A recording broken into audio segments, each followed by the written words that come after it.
প্রত্যেকটা গরুকে একটা নির্দিষ্ট পরিমাণে দানাদার খাবার দেওয়া হচ্ছে। দেখতে পাচ্ছেন এটা হচ্ছে হামিম এগ্রো ফার্ম। বিকেলবেলা প্রত্যেকটা গরুকে একটা নির্দিষ্ট পরিমাণে তাদের খাবারগুলো দেওয়া হচ্ছে। আর তারা তাদের মাঠের মধ্যে নিজস্ব প্রস্তুত করা ঘাস এবং আর বিভিন্ন দানাদার আইটেম একসাথে মিক্স করে গরুকে খাওয়া দেয় বিকালের সময়।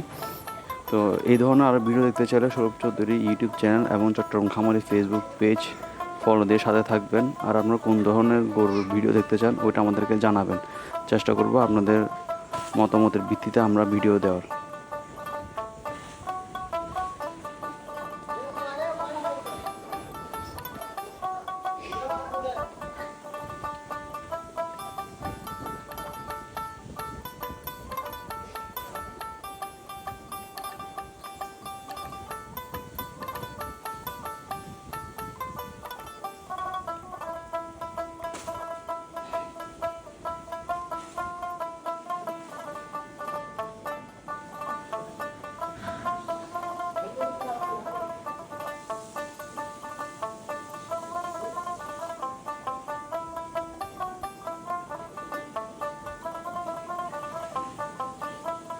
Ahora, ¿cómo es?